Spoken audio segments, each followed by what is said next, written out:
Hi friends, how are you today? My name is Bailey Sarian and today is Monday, which means it's Murder, Mystery, and Makeup Monday. Hi, if you're new here, that's my new theme song. If you're new here, hi, my name is Bailey Sarian and on Mondays I sit down and I talk about a true crime story that's been heavy on my noggin and I do my makeup at the same time. If you're interested in true crime and you like makeup, I would say subscribe because I'm here for you on Mondays.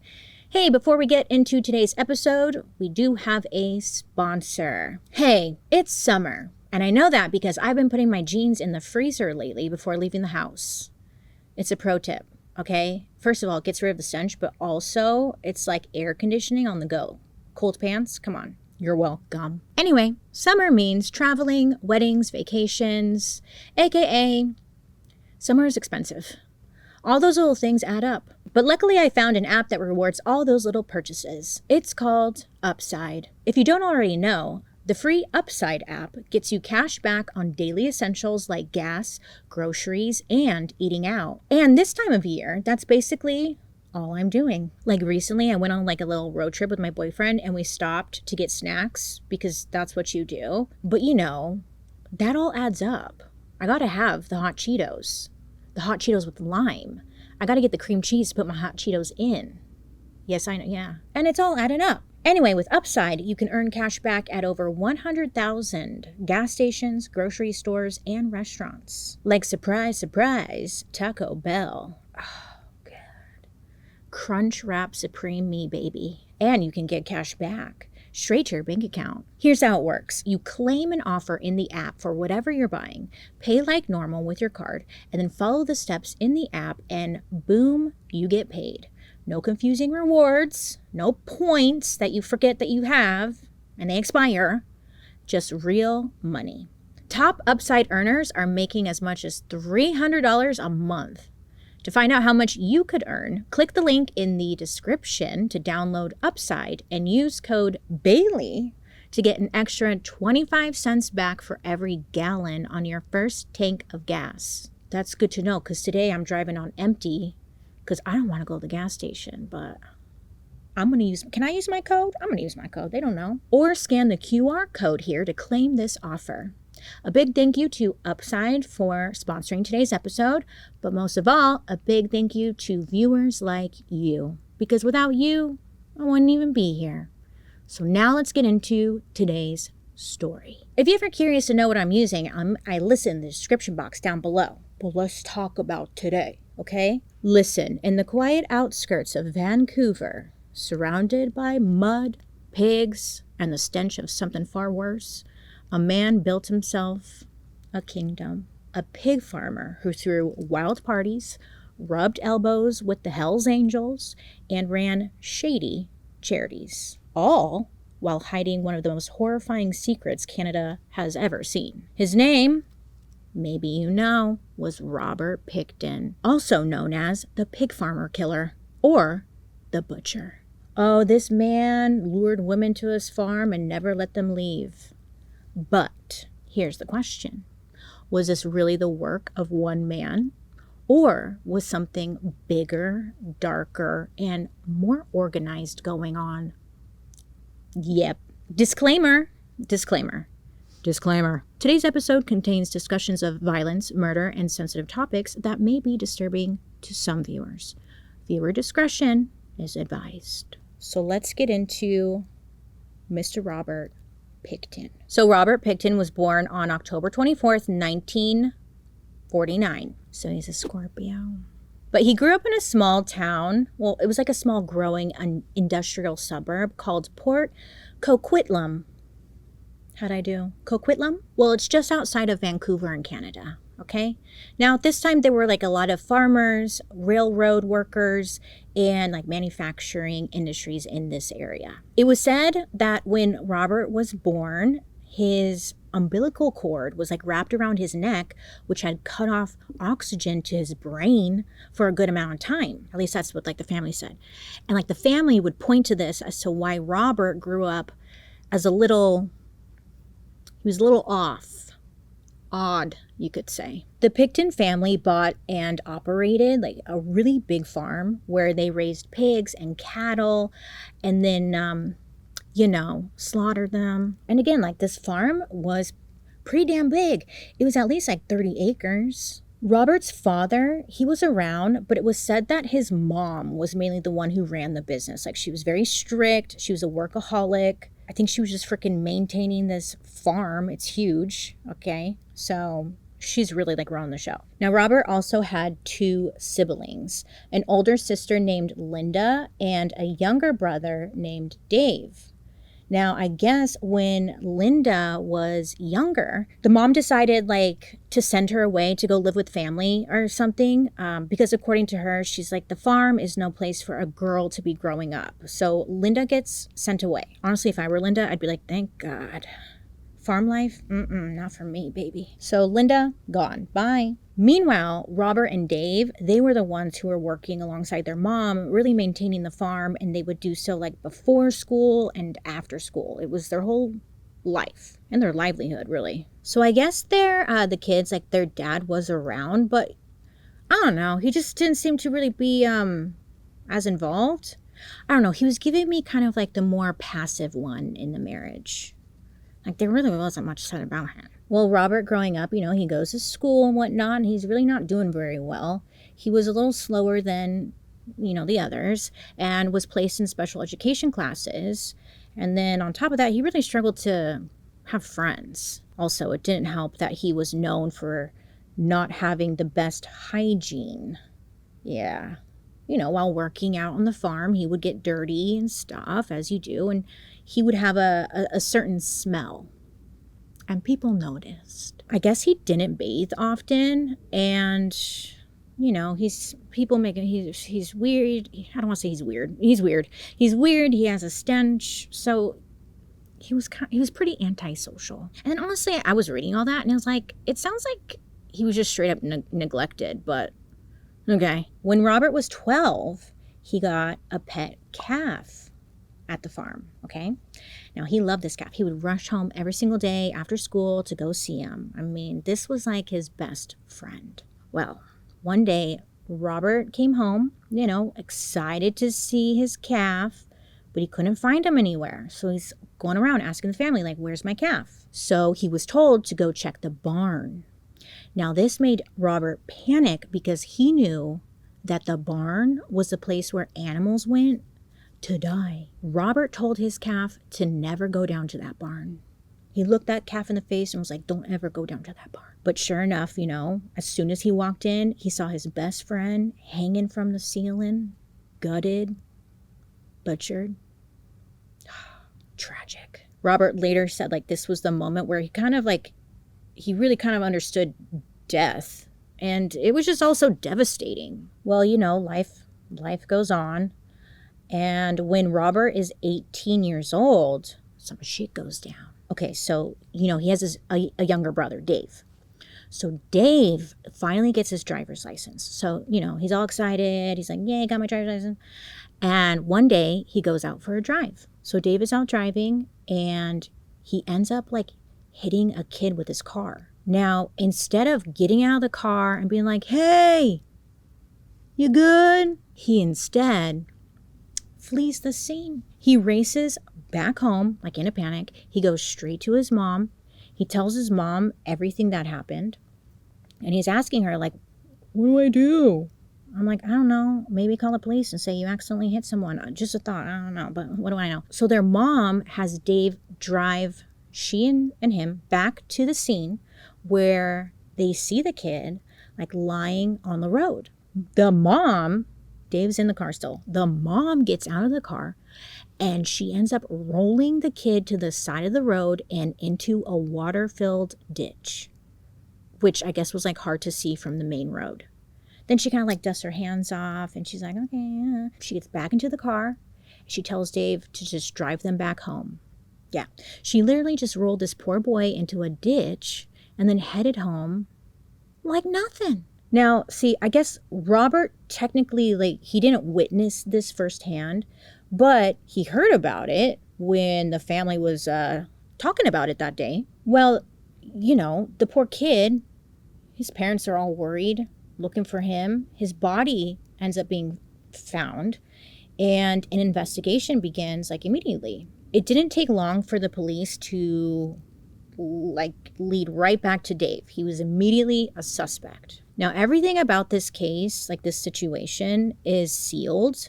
I'm assuming because he was underage, so it's not really clear what happened to Dave. But what we do know was that he ended up going to juvenile court, so that's something. But Robert and Dave's mom, she was never charged or arrested for her involvement. So Dave must have, I don't know. I was going to say maybe Dave kept his mouth shut about his mom. I would be like, it was my mom. She did that shit. But that's just me, I guess. Now, this feels like the first time Robert realized just how far his mom would go for them, and that sometimes crime doesn't come with a punishment. And maybe Dave is thinking the same thing too. Looking at you, Dave. So when Robert was around 28 or 29, he had a major loss. First, his father passes away. And then just a year later, his mom passes away. So his mom, she had a will, and in it said that the 3 kids, remember there was Linda, Dave, and Robert, they would split the family money and the land evenly. Now, Robert was named as the one to inherit the family business, run the farm essentially, but he wouldn't receive any money from the trust until he turned 40. So it's kind of okay, thanks, I guess. I don't know how he's feeling. But the family seemed to be having a bit of a bad run, because soon after the parents passed away, the farm somehow caught on fire. Again, leading to just another major loss. Now, the family farm was completely destroyed. It killed around 600 pigs. Now, luckily, around 100 pigs and 120 cattle would survive the fire, but a lot was gone. It's unclear how the fire started, but Robert was the one left to rebuild. This is a side note in my own personal opinion, but I kind of low-key think that this was done on purpose for insurance money or something. But we'll talk about that later. Robert rebuilt the farm, and when he was doing that, he decided to make a few changes to the business. So he added more animals like chickens, rabbits, geese, goats, emu. I'm struggling with emu animals. And he still had the cattle and the pigs. I mean, he was a full-on old MacDonald had a farm kind of guy. Okay. Also a new addition to the business, Robert started working with another butcher in town named Pat. So Robert, he would raise, the pigs, and then Pat would come in, buy the pigs, and then they would slaughter and sell the meat. It was a good partnership for them. It seemed to work. So Robert, he's kind of thriving at this point. Now, his brother Dave, he was around. He was working as a demolition contractor for the greater Vancouver area. And for bigger jobs, he would call up his brother Robert to come out and help him. But those were just their day jobs. Because it was said that Robert and Dave would also indulge in some local insurance fraud. I guess local bikers in the area, they would steal cars and bikes, and then they would give them to Robert or Dave. And since Dave had access to demolition equipment, they were able to bury the stolen items. Once the job was done, they would report the cars or whatever, as missing or stolen. And then they would collect the insurance money. See, this is why I kind of low-key think that farm fire was an insurance thing, but that's just my opinion. Anyways, they were shady. Now, they were doing this for a hot minute, but the police, they ended up catching on, and they opened an investigation into these thefts, which ended up leading them right to Dave. Now, Dave, I guess he was brought in and he was questioned, but they didn't have sufficient evidence to make an actual arrest. So he was let go. Robert was never questioned, but this did land him on the police's radar for the first time. So in 1994, Dave had a big job up in North Vancouver. It was a 40-minute drive from the farm. So he called up his brother Robert. He's like, hey, can you come out and stay with me and help me out? So Robert agrees, and he goes out there he sets up his motorhome on the construction site so he didn't have to commute, you know? So Robert would stay on this project with Dave for like about a year. Now, during this time, their sister Linda, she was like a hotshot realtor now. She made the decision to sell off 3 separate parts of the farm to real estate investors who were looking to build homes. Now, I'm sure it was all communicated to Dave and Robert about selling, parts of the farm. But overall, like, it was a good deal because they made over $5 million on that sale, and they ended up splitting it evenly. I mean, it was fine though. Yes, the farm was smaller now, but they still had about 25 acres to work with, which, a lot, you know? Oh, just a little side note, I forgot to mention. When like Robert's away, he had people working for him on the farm. So like things are still being taken care of while Robert's away and stuff. So it wasn't like he just left it and that was it. So while Robert was staying in North Vancouver, he started to hang out in this area called the Low Track, and it was in like the downtown east side area of Vancouver. Now, the Low Track was a place where, drugs, poverty, and sex work was very prominent. So Robert, on his free time, he would go hang out at this bar called the Abbey Hotel, where he would meet up with some friends. I'm like giving a side eye because I'm like, friends, okay. But he would meet up with some people for drinks, and then he would really go there to engage with the sex workers and see if they'd be willing to go home with him. He would offer them money for drugs or just drugs in hopes that they would leave with him.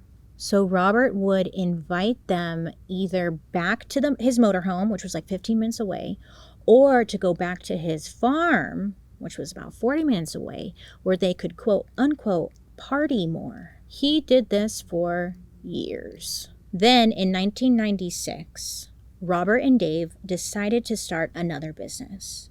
They thought, hey, idea, why don't we do a non-profit charity? Yeah, I mean, they had this huge farm with lots of land. They're like, we could open it there. It could be a non-profit. It could have a mission. Well, according to them, the nonprofit's mission was to, quote, to organize, coordinate, manage, and operate special events, functions, dances, shows, and exhibitions on behalf of service organizations, sports organizations, and other worthy groups, end quote. And they're like, great, like, what do we call it? They decided to call it the Piggy Palace Good Times Society. Just really rolls off the tongue. Piggy Palace Good Time Society. It honestly sounds like a good pizza place, right? I'm going down to the Piggy Palace to get some good pizza.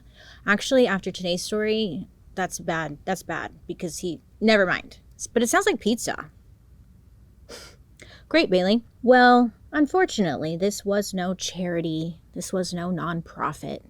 Instead, it was really a front to cover up the illegal bar they set up in one of the slaughterhouses.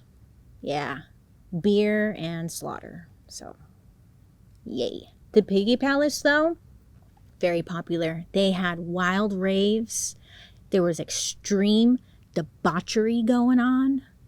Dave, remember the brother? Yeah, he was like great friends with the Hells Angels, a notorious biker gang with a reputation for violence, loyalty, and running illegal enterprises worldwide. Yeah, he's friends with them. So he decided to hire some of the members as security at the Piggy Palace. Now, some people believe that Dave was actually a member himself, but that's never been confirmed. But they would throw these wild parties. Robert and Pat, the butcher guy, they were there at these parties. They'd be cutting up meat, barbecuing. It sounds like a good time, kind of, not really. Kind of, anyways, people loved it there. It was said that on any given night, there would be up to like 2,000 people who would show up. Yeah, huge, right? It was a well-known party spot. So the Piggy Palace really seemed to be the place to go to do like illegal and questionable activities. But regardless, or because of this, it was very popular. so popular that off-duty cops and city officials were regular attendees at the Piggy Palace. Oh yes. Oh yes. I wish I could give you names, but it was like, it's so hard to actually find names. It's just people who were like, yeah, I saw that guy's a cop there or whatever, you know? Even though Robert didn't have any issues with the cops at the Piggy Palace, he did make several decisions that eventually made him a person worth looking into. You see, in March of 1997, Robert, he went over to the low track area and he offered a sex worker named Wendy drugs and $100 to go out to the farm with him, you know, and she accepted. So they drive out there, and when they get to the property, they head to his trailer. When Wendy gets inside of the trailer, she like is looking around and she notices that there is a sleeping bag on the floor and a large roll of like clear plastic next to it. She's like, love your decor. It's cool. Okay. They do the deed. Wendy gets her money. Then she heads to the bathroom.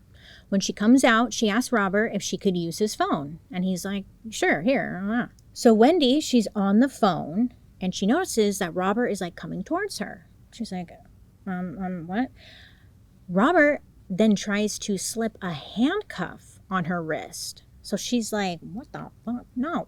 And she immediately starts to fight back. So there was a struggle. They were like wrestling and fighting and like going back and forth, kind of making their way into the kitchen area.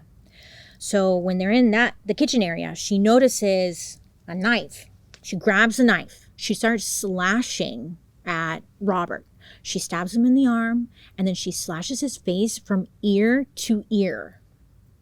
Then, go for her. Then she gets him good, because the knife, she stabs him, the knife ends up like chipping a bunch of his teeth as it went through his face. She's just going. So then she tries to make a run for it. But Robert somehow grabs her. And then according to Wendy, like things really just kind of got fuzzy here. But she does remember that they somehow ended up outside the trailer, now fighting by Robert's truck. So at this point, Wendy is, she still has the knife. It's in her hand. And according to her, she just stabbed him right in the back. And then he went down. So she's like, oh shit, you know, she needs to like get help. So she runs to the nearest house, knocking on the door, no one answers. Then she sees a car coming down the road. So she runs out and she like flags them down. It was like an older couple that was driving the car, and they agreed to take her to the hospital. But before they drive off, Wendy points to the trailer and she tells them that like, look, if I die, the man that killed me lives in that trailer. And then they drive off. So at some point during this whole fight, Robert was able to stab Wendy. Like she had noticed she was bleeding from like her stomach area. She doesn't know like when it happened, but she knew she was bleeding. So the couple that picked her up, they take her to the hospital. When she gets here, she's, you know, taken back to go into like surgery. And the couple that took her to the hospital, they tell the staff that there was a man back at the location who was also hurt. So this part honestly was like a little confusing, because somebody goes back to Robert's place and picks him up and brings him to the hospital. I'm thinking maybe, is that like free healthcare? Because in America, people would be like, so? Anyways, but Robert, I guess, is picked up by an ambulance or something and is brought to the hospital. He's given like 150 stitches, and then he was released. Yeah. I was like, that's nice. He was released, and I know what you're thinking. You're like, why the hell wasn't he arrested? And honestly, couldn't quite find a clear answer. I think my assumption is that the police had to wait for a statement from Wendy, and at this point she was like undergoing surgery. She was not fully there. But it's unclear why Robert was just sent home. So all this happens. Robert is released, and word gets back to Robert's brother, Dave, about what happened. So Dave calls up an old like family friend. Her name is Lisa. Dave asked Lisa to stay at the farm and take care of Robert while he was healing. And in return, Dave said that he would pay for her car insurance and like help her out or whatever, you know? So Lisa agrees and she moves in. She goes to the farm, she moves in for a bit, and she's staying like in Robert's trailer. So Robert is back at the farm, you know, he's down, and Lisa's there. And Lisa, she starts looking around.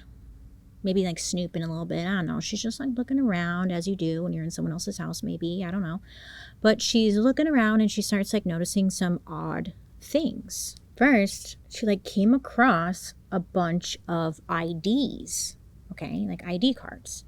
And they belong to like a bunch of different women. And she's like, okay, like, that's weird. Then she found a bunch of different women's clothing. She's like, okay, also weird. Then she like looked a little closer. On some of the clothing, she noticed some of them had blood all over them. I don't know about you, but I would be out the door. I'd be like, okay, thank you so much for your time. Bye. She takes note, okay? She takes note. Well, Robert, I guess he's like high on pain pills. He starts talking to Lisa. He's like saying some weird off the wall things. He was going on about how he wanted to finish off Wendy. Then Robert asked Lisa to get him some syringes. He specifically asked her to get half clean ones and half already used ones. Now, Lisa saw this as like a big red flag for many reasons, but one that stood out the most, I guess, was that he was asking for syringes and she knew he wasn't a drug user. So she's like, why do you need those? Yeah, I know. You think it would be the blood on the clothes, but no, it was the syringes. Now, Lisa, she didn't go to police or anything, you know. Instead, she ends up telling a mutual friend, this guy, he worked on the Pickton farm. His name was Bill. So she goes to Bill and she tells him, like, she's like, low-key, I think Robert could be a serial killer. Okay, she's like, the IDs, the blood-stained clothing, the syringes. What is he, like poisoning people or something? She's telling this to Bill.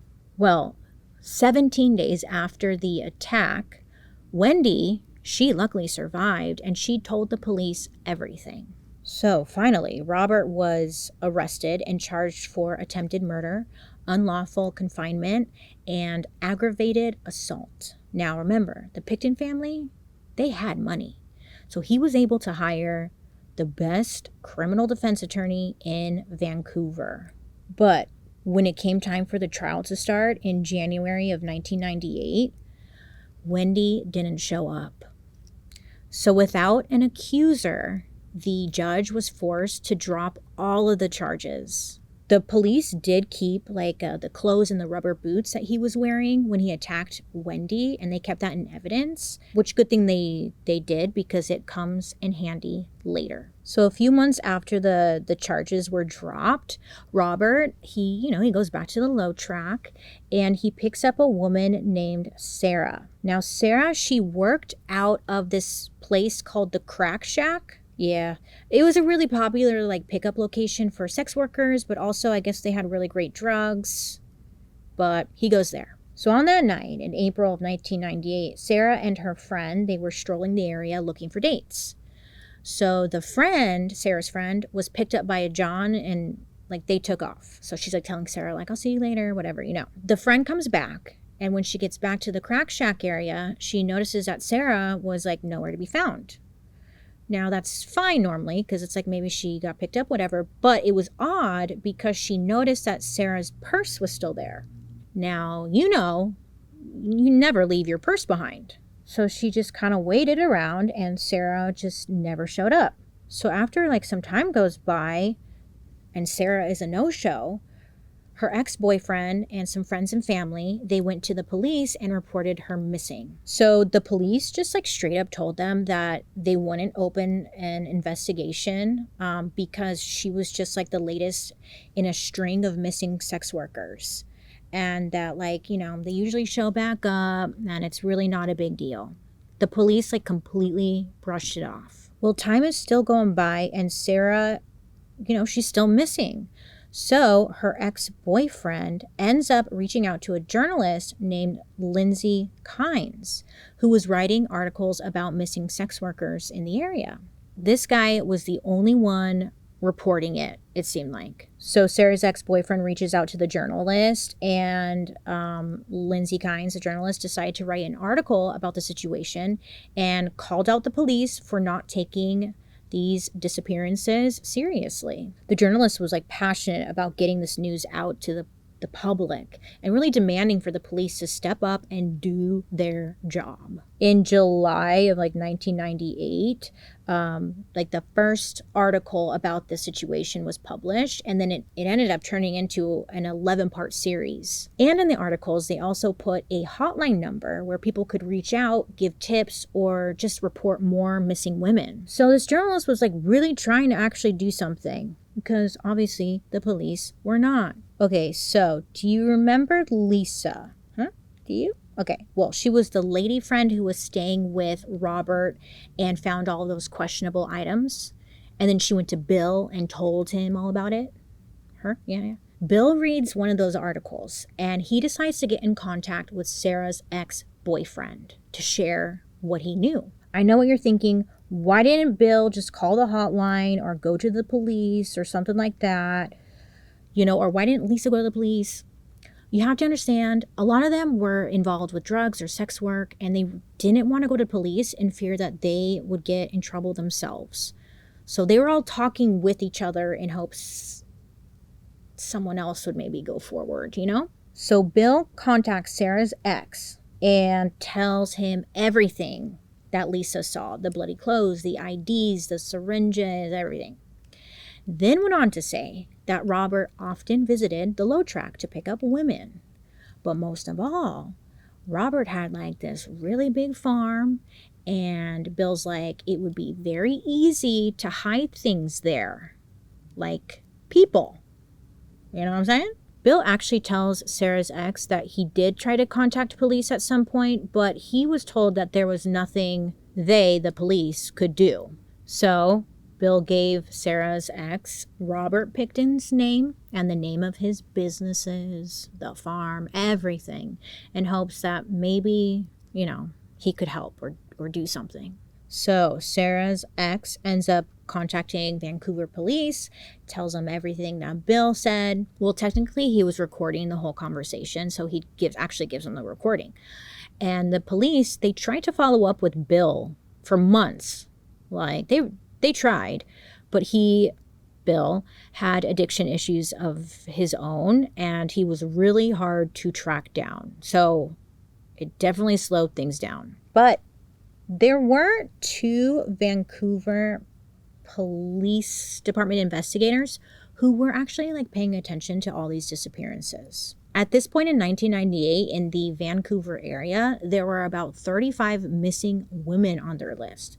So they were really thinking a serial killer was in the area. So they brought on Deputy Inspector Kim Rossmo to help, who was very well known for his work in criminal profiling. So Kim Rossmo helped put together a computer program called Rigel. Now Rigel analyzed crime details, it calculated the chances the crimes were linked, and even identified potential suspects or serial offenders. And it turned out to be a very powerful tool. But at this time, it was 1998. Okay, and technology like this was new, and a lot of the higher ups at the Vancouver Police Department, they did not or trust this new guy, Inspector Rossmo, coming in with his little computer program and telling them what to do. I know, it sounds like such a freaking joke, but it's true. So the police just didn't use this tool. Later on, one of the investigators that asked for Inspector Rossmo's help said, quote, Pickton would have been in jail and all those women would have been saved, end quote, had the higher-ups taken him, Rossmo, or the case seriously. In September of 1998, another article by Lindsay Kynes came out about the missing women, And again, once again, was going in hard, calling out the police for not doing anything. Now, people in the area who are reading the article, they're becoming outraged. They're demanding that the police step up, that they do something. And honestly, like those articles, they really generated a lot of buzz and actually caught the attention of the television program America's Most Wanted. And they did a full-on episode about the missing women. They also offered like $100,000 reward for information about the case. So this was good for the victims' families and whatnot. Like at least someone is helping or trying to help, talking about it, right? Well, the Vancouver police, they're a little like annoyed and upset, and they couldn't handle the negative PR anymore. So they were like, fine, we'll do something. It was said that before these articles came out, there was this unspoken rule amongst the police departments, that sex workers and lower class people were disposable. And it was suggested to not waste resources on them, allegedly. But I'm sure we believe that because they did nothing. Well, now Inspector Rossmo was confident that like his technology could actually help catch this person, right? So he shared his findings with the police department, but they completely dismissed him. On top of that, he was pretty much fired. He was let go. Well, technically, his contract didn't get renewed, but he knew why. So Inspector Rossmo was just trying to help. I don't know, maybe even like do his job, right? Luckily, there were some in the police department that were like still taking this seriously. And in May of 1999, the Vancouver Police Department organized a group who were dedicated to review the growing number of disappearances of women in the area. And this like dedicated team to the case, it was called Project Amelia.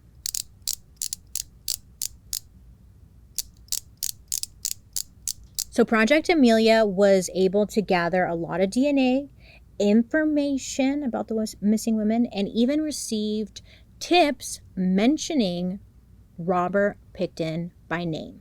So the police, they did take this seriously, and they followed Robert. They followed him around for about like 2 weeks, but they saw no unusual activity or much of anything. Plus, at this time, they had no witness statements or anyone coming forward. So it was just kind of like they couldn't do anything. Over in Port Coquitlam, officers also had like Robert on their radar, but without, again, anyone coming forward, anyone accusing him of anything. There was nothing they could do. So things just went cold. Everything was at a standstill. But in the year 2000, the Royal Canadian Mounted Police, aka the Mounties, they got a hot tip. So Robert, he had a lot of like on again, off again girlfriends. I didn't mention them because all the names get confusing. For me at least. But one of his like on again, off again girlfriends was a woman named LYNN. So LYNN, she went to the Mounties and she told them everything she knew. LYNN told them that she actually lived with Robert for a few months in 1999. That they slept together, she cleaned his trailer, he'd supply her with drugs, and occasionally the two of them would go out and pick up sex workers to bring back to the farm. She said that there was this one night where she and Robert, they went to New Westminster and they picked up a sex worker. When they got back to the farm, the woman and Robert went to the trailer to have sexual relations. So LYNN, I guess she was out in the living room. She's just kind of waiting and she starts to doze off. She said all of a sudden she was woken up by like a super loud noise, and there was like this very bright light coming from the barn outside on the property. So she's, like, what is going on? So she gets up and she goes to check it out. She said that she walked into the barn and that she was immediately hit with like a terrible smell. Okay, so she's like, Then she kind of like looks directly, directly in front of her, and she realizes that she's staring at someone's toes. So she's trying to like process, what am I looking at? And she looks up and she sees that it's freaking body or something. Someone's legs are dangling from the ceiling. What's that one meme? No.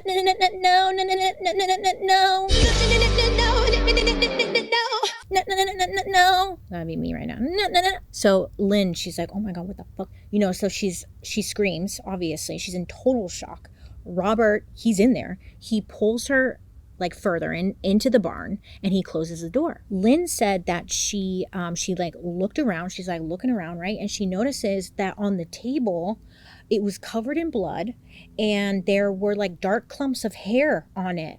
She's like, what the fuck? She looks at Robert and she realizes that he is covered in blood as well. No. That's all I could think of. My brain just went there. Poor Lynn. Lynn said she was completely frozen. She's trying to comprehend, what the hell am I seeing right now? But she knew that this person that was hanging was the woman that they had just brought back to the farm because she recognized the red toenail polish. Trauma. Oh gosh. So I guess Robert, he's like trying to calm her down and he tells her, quote, she's just like a pig anyways. It's all right. It's going to be all right. End quote. Okay. Robert then threatened her by saying, like, if you say a word to anybody or do anything, you will be right beside her. So Lynn freaked the F out. She wants to get out of there. But he like won't let her out of his sight. Eventually though, he ends up calling her a cab. He gave her $100 so she could buy drugs and liquor, and then told her that he would pick her up the next day. When this originally happened, it messed Lynn up. Like, she ended up fleeing the area. She went off the radar for a bit and she was gone. But finally, she wanted to come forward and report her experience. And this was like, great. This is exactly what they needed, right? Well, unfortunately, something happened. Personally, I think Lynn was threatened by someone because she ended up going back and recanting her statement, saying that she made it up. No. The Mounties, I guess they did question Robert, but like he didn't say a peep. And without Lynn's statement, they had nothing. And once again, like they were back at square one. In 2001, Robert, still doing his thing at the farm, working with his butcher partner, Pat, and at times he would be working with his brother, Dave, like with his business. I guess a year earlier, in the year 2000, the Piggy Palace Good Time Society, they had lost like their nonprofit status and they were formally disbanded for failing to file required financial statements. So they had to shut down. So like with this loss of income from the parties or whatever the F they were doing, Robert, Dave, and their sister Linda ended up selling more of the farmland, and they invested in rental properties. Well, over in Vancouver, the police department, they were making no progress. They were very high and mighty, telling everyone there was no serial killer in the area. Like, shut up, you guys. Get over it. But the public, they didn't believe them. They did not believe them. That internal team called Project Amelia, they completed their case review saying that there were now 45 missing sex workers from the Low Track area. So like the number was growing.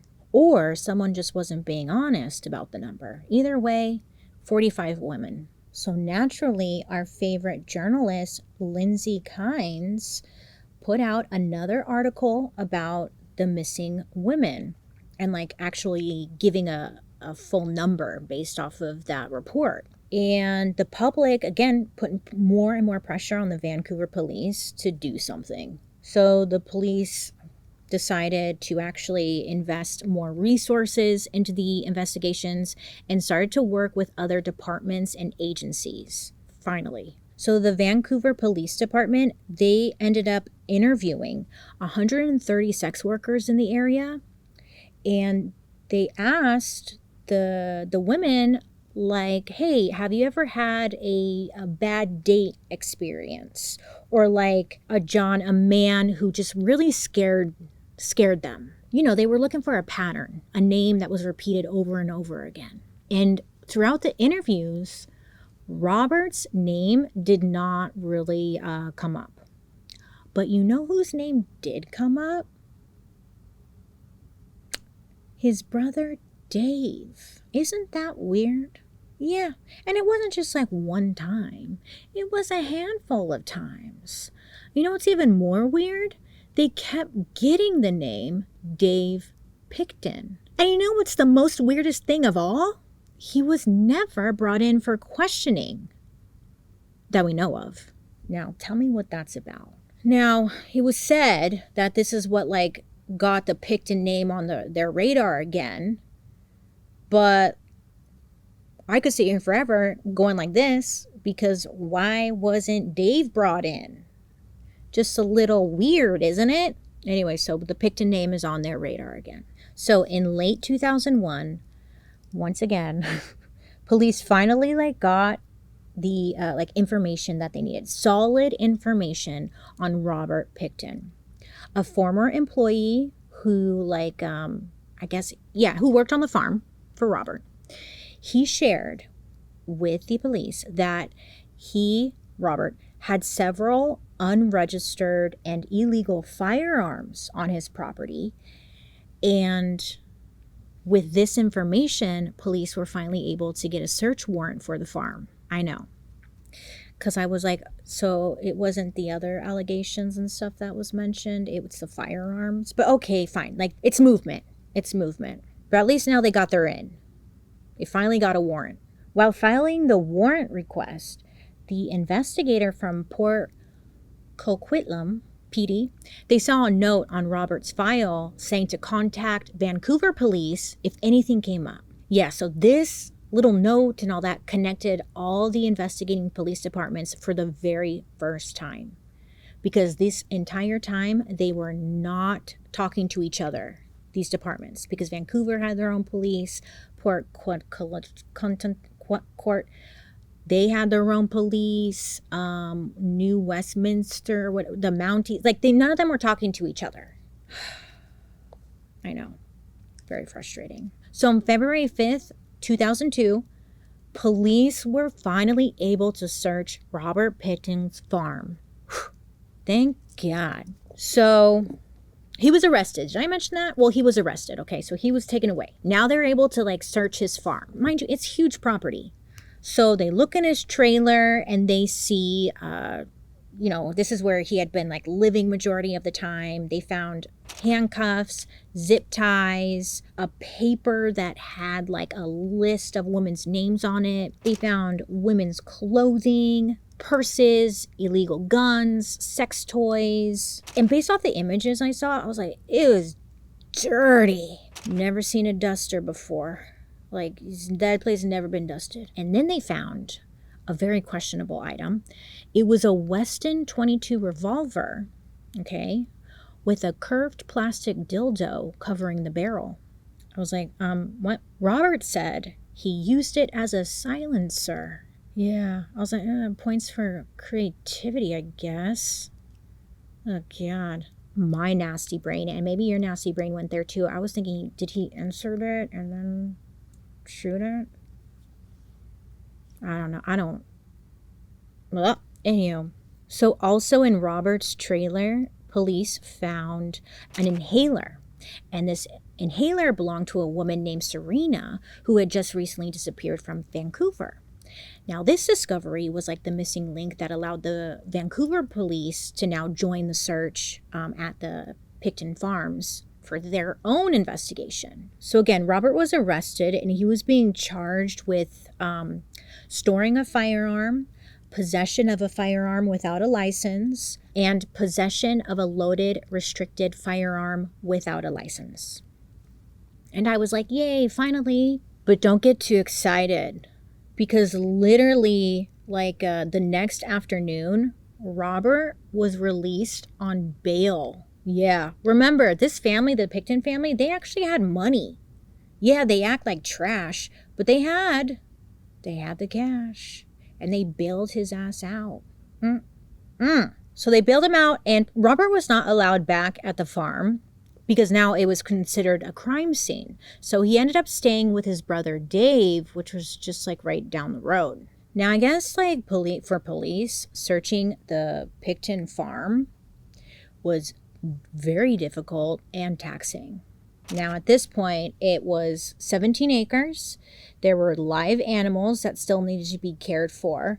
And I guess there were like a bunch of dead animals all over the property. So the task force, they like used heavy machinery to, I tried to like explain it in a way that made sense, but they pretty much like teared up the ground. Then they ran the dirt through like a huge conveyor belt and screening machine, sifting for any trace of evidence that they could find. But it was a lot. It was a lot of work. Police collected a lot of DNA from Robert's trailer and just all around the property. Now, it wasn't just like female DNA. No. They found about like 40 male DNA samples as well. There's a lot of shit going on. Now, there was one specific DNA sample that led to Robert's rearrest. So on February 22nd, this was 17 days after his initial arrest, police found DNA in his trailer from a woman who again had recently disappeared. Remember, they found that inhaler from a missing woman, but finding DNA was like the concrete proof that they needed. Because in an inhaler, they can be like, well, you know, maybe she left it here or whatever. But DNA, blood, something like that, you know. They arrest Robert that day and they put him in like a holding cell, okay?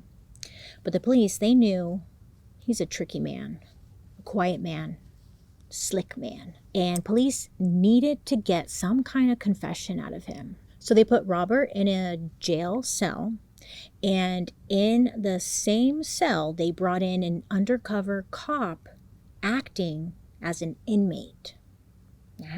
Now, his job, the undercover cop, was to strike up a conversation with Robert and like get him talking, bond a little bit, you know, in hopes to get like a confession. Meanwhile, their whole interaction was being recorded.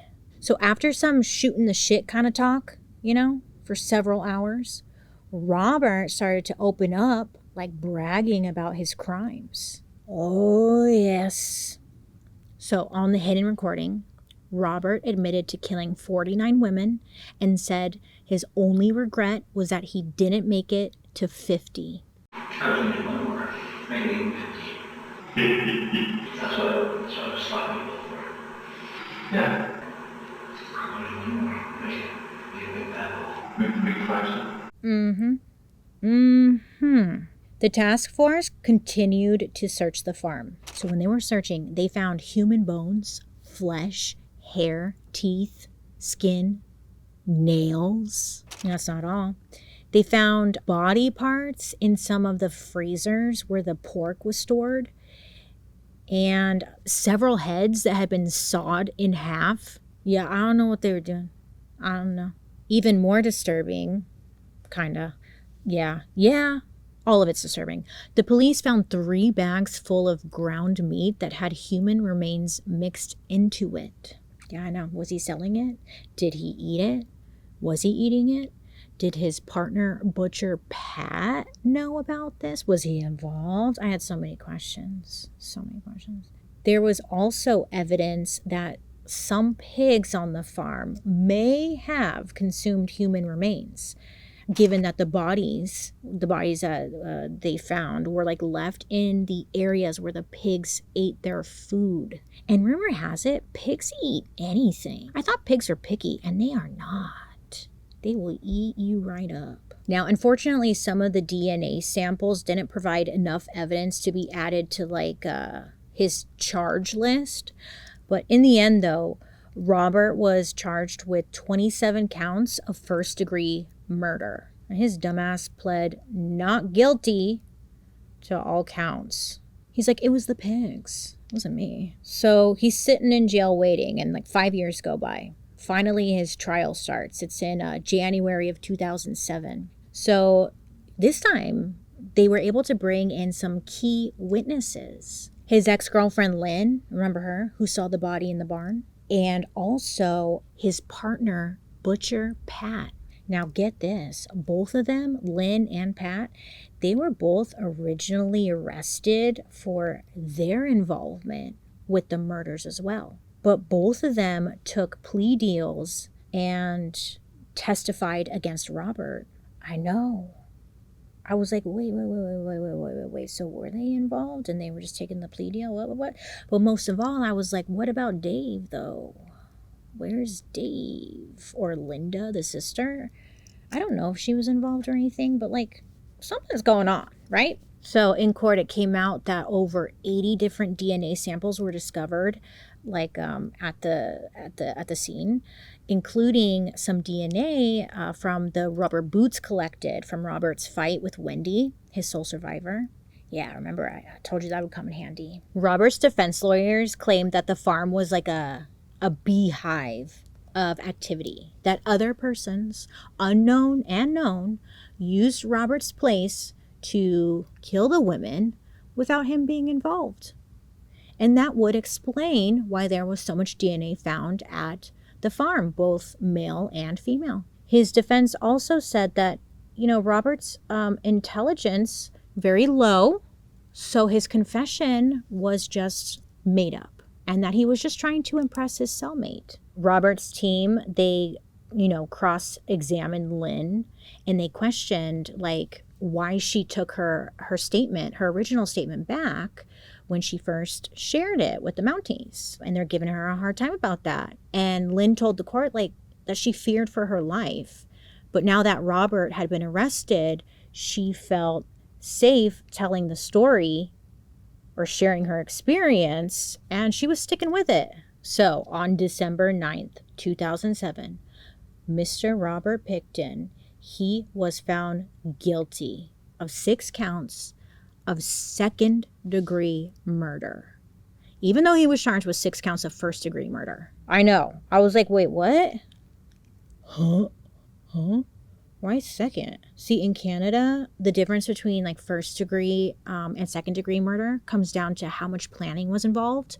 First-degree is premeditated, carefully planned out, while second-degree is more spontaneous, more like a crime of opportunity. Regardless, Robert received a sentence of 25 years to life. About damn time. Look, in 2010, Robert's lawyers, they felt that his conviction was the result of an unfair trial, and they filed for an appeal. It went to the Supreme Court of Canada, and they were like, no, dude. They ruled that the conviction still stood. There's a lot more nitty-gritty detail there, but at the end of the day, everything stood still. Or still stood.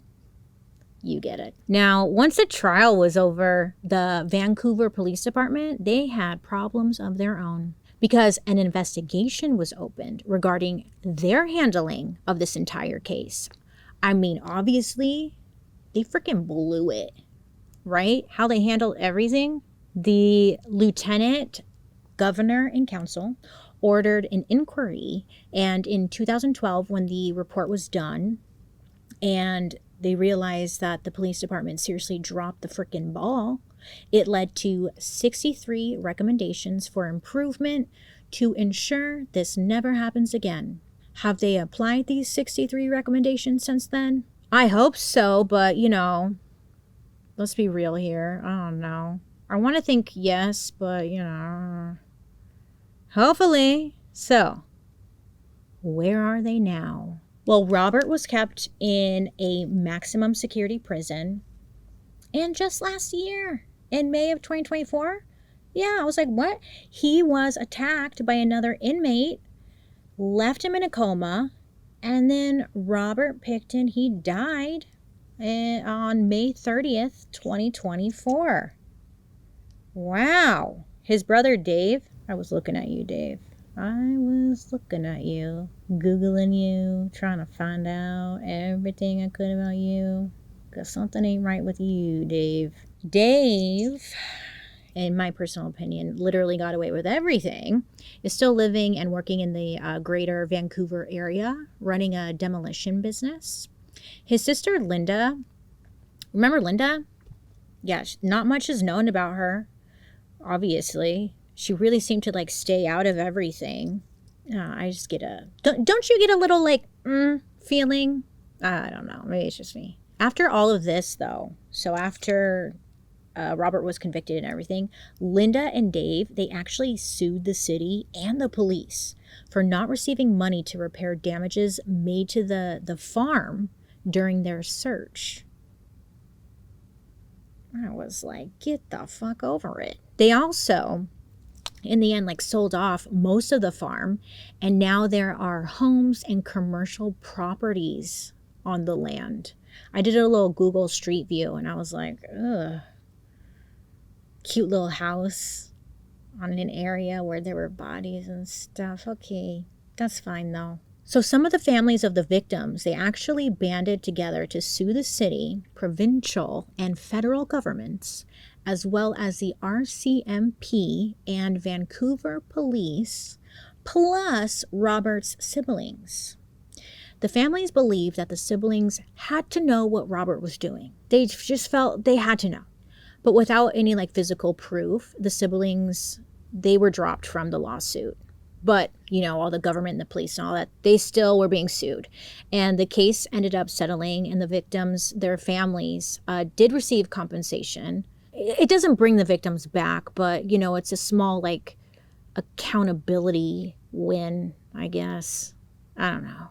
In a wild turn of events, Robert's ex-girlfriend, LYNN, who testified against him in court, well, she ended up getting convicted and, like, sentenced to 12-month suspension for threatening her boss and her boss's family on like numerous occasions in October of 2022. And the only reason I bring that up is because there was rumors that LYNN was involved with the situation that was going down on Robert's farm, but also because during this situation, she left a voicemail to her target saying, quote, "You know what, you stupid bitch? We're going to raise pigs and you're going to be the first one I feed to the pigs. You got it?" End quote. And that to me was like, oh shit. Was she? You know what I'm saying? Anywho, that, my friends, is the story of Robert Pickton. I'm just now realizing everyone knows him as Willie, and I've been calling him Robert this whole time. So if you're confused there, sorry about that. But yeah. Anyways, my thoughts here. Look, listen, and this is all my personal thoughts. I personally feel like Robert did not work alone. There was lots of male DNA found on the property. Yes, they held lots of parties and that Piggy Palace or whatever. So yeah, there would be a lot of DNA there in general. But like there was male like blood found on some of the objects. I just think a lot more people were involved, and Robert did not work alone, in my opinion. More people had to know what was going on. I think people were doing bad things, knowing that they could go to the Pickton farm and easily get rid of people, or have Robert get rid of people. Like there was some kind of deal going on like that. Do you know what I'm saying? Some people say that Dave, the brother, he was like a member of the Hells Angels. So what if, in my imaginative brain, like what if the Hells Angels were like, hey, I need you to get rid of a guy, you know? And Dave's like, oh yeah, I got a farm. Like, don't worry, Robert will take care of it. Willie or whatever. Do you know what I'm saying? Like a deal like that. Again, Dave was named by sex workers as being aggressive and scary, that he would intimidate people if they spoke up about things going on at the farm. He threatened to like rape people, get rid of people. I searched high and low as to why Dave wasn't brought in for questioning by police, like at all. So this made me think that the off-duty police, the police officers, the city officials that hung out at the farm and the higher-ups, they were all protecting his ass because if he got arrested, he was going to rat on everyone. I would bet money that's probably why he wasn't brought in, because Dave was probably like, oh, you want to arrest me? Well, I'll name all you bitches and you're all going to come down with me. In my opinion. Thank you. Just had to make that clear. Plus, Dave had that demolition company. You don't think he could hide bodies? I bet you there are bodies under those houses that they built on the property. I bet you there are bodies everywhere. Who knows? Plus, another thing I was thinking about was, remember Robert was slower, Maybe Dave just...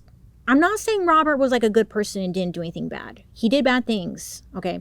But maybe Dave also was taking advantage of that a little bit. I don't know. Let's say Dave was like, he killed someone in my fake story. And then he would go to Robert and be like, hey, I need you to handle this. Thanks. Get rid of this. I don't know. Something about this whole story made me feel like Robert was the go-to guy to like handle things. Do you know what I'm saying? Like, you go to him and you'd be like, handle it. And then he would. He was still a bad guy doing his own like shitty stuff too. But I don't think it was just him. And then plus having the Hells Angels on your side. I bet the Picktons felt like they were untouchable. And they kind of were. And then obviously, if the police departments actually did their job and cared about the missing women in general, maybe, just maybe, a lot of the disappearances could have been prevented. Not even maybe. Probably. I was over here naive, I guess, thinking that police in Canada they're probably so much better and actually like do their job. But in the end, I'm like, shit, they're all the same. The story of Robert Pickton is an awful reminder of how many systems failed the victims long before he ever laid a hand on them, and how the most vulnerable are often the easiest to overlook. And at the end of the day, they all deserved better. And something bigger is going on too. But I would love to hear what you guys think. Do you think Robert Pickton really acted alone? Or do you think something more was happening behind the scenes? Am I losing it? No, I think, well, whatever, let me know. Do you really think that we'll ever really know what went down on the Pickton farm? I don't know. Thank you guys so much for hanging out with me today. Let me know down in the comment section if you have any suggestions for a future episode. Don't forget to like and subscribe. I know, I'm trying to make Daddy YouTube over here happy by saying that. I hope you have a wonderful rest of your day. You make good choices. Be safe out there. And I'll be seeing you guys later. Goodbye.